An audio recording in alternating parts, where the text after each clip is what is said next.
Assalamualaikum warahmatullahi wabarakatuh. Alhamdulillahirrabbilalamin. Wassalatu wassalamu ala asrofil anbiya'i wal mursalin wa ala alihi wa ashabihi ajma'in. Terlebih dahulu, perkenalkan, saya Dinda Agilia Bauri Situmorang dari Prodi Fisika Universitas Islam Negeri Sumatera Utara atau bisa disingkat dengan UINSU.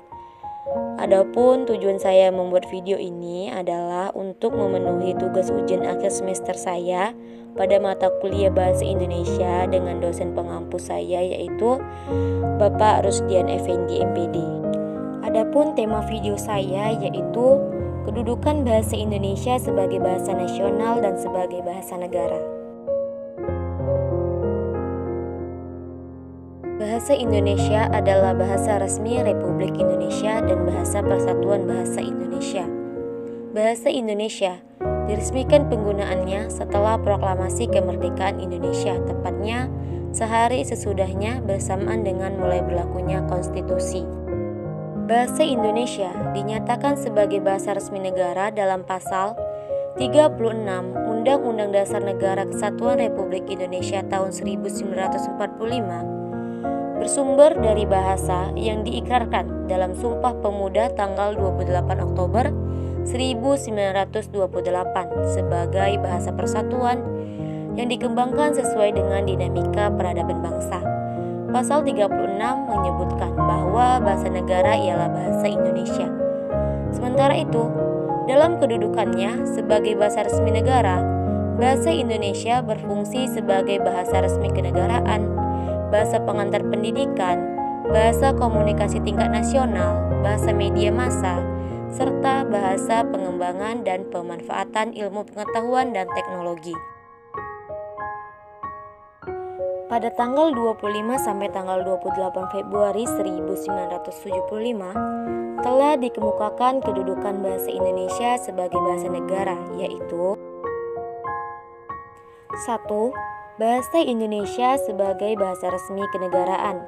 Kedua, bahasa Indonesia sebagai alat pengantar dalam dunia pendidikan. Yang ketiga, bahasa Indonesia sebagai penghubung pada tingkat nasional untuk perencanaan dan pelaksanaan pembangunan serta pemerintah. Dan yang keempat, bahasa Indonesia sebagai pengembangan kebudayaan nasional, ilmu dan teknologi. Yang pertama, bahasa Indonesia sebagai bahasa resmi kenegaraan. Kedudukan bahasa Indonesia sebagai bahasa negara dengan digunakannya bahasa Indonesia dalam Naskah Proklamasi Kemerdekaan Republik Indonesia 1945. Mulai saat itu, dipakailah bahasa Indonesia dalam segala upacara, peristiwa, dan kegiatan kenegaraan baik dalam bentuk lisan maupun tulis. Yang kedua, bahasa Indonesia sebagai alat pengantar dalam dunia pendidikan.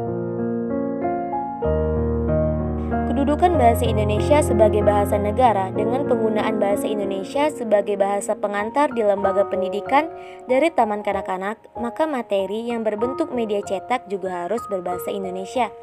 Cara ini akan sangat membantu dalam meningkatkan perkembangan bahasa Indonesia sebagai bahasa ilmu pengetahuan dan teknologi atau IPTEK.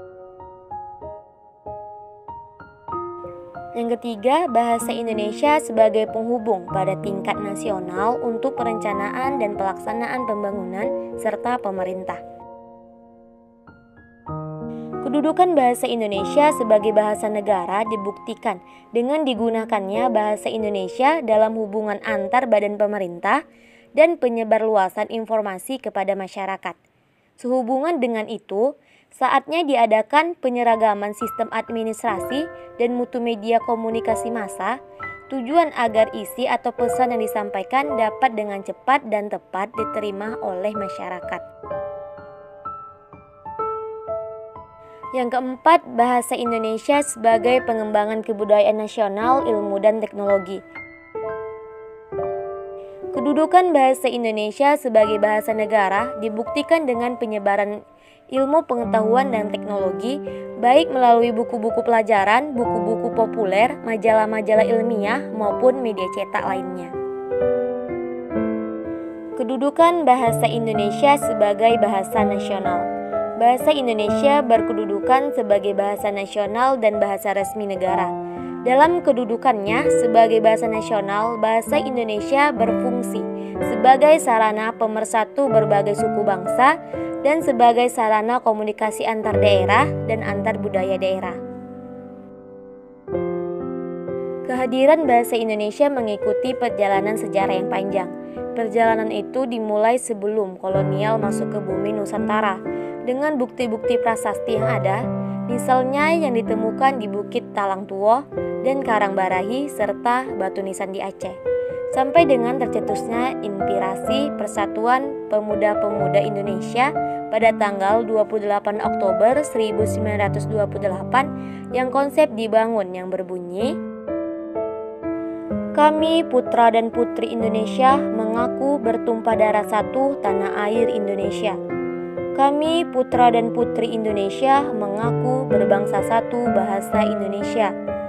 Kami putra dan putri Indonesia menjunjung bahasa persatuan bahasa Indonesia." Fungsi bahasa Indonesia sebagai bahasa nasional. Sebagai lambang kebangsaan, sebagai identitas nasional, alat penghubung antar daerah, antar budaya, dan alat pemersatu berbagai suku bangsa. Demikianlah video yang dapat saya sampaikan, lebih dan kurang saya mohon maaf. Saya berterima kasih banyak kepada Bapak Rusdian Effendi MPD selaku dosen pengampu mata kuliah Bahasa Indonesia. Saya akhiri, wabillahi taufiq wal hidayah. Wassalamualaikum warahmatullahi wabarakatuh.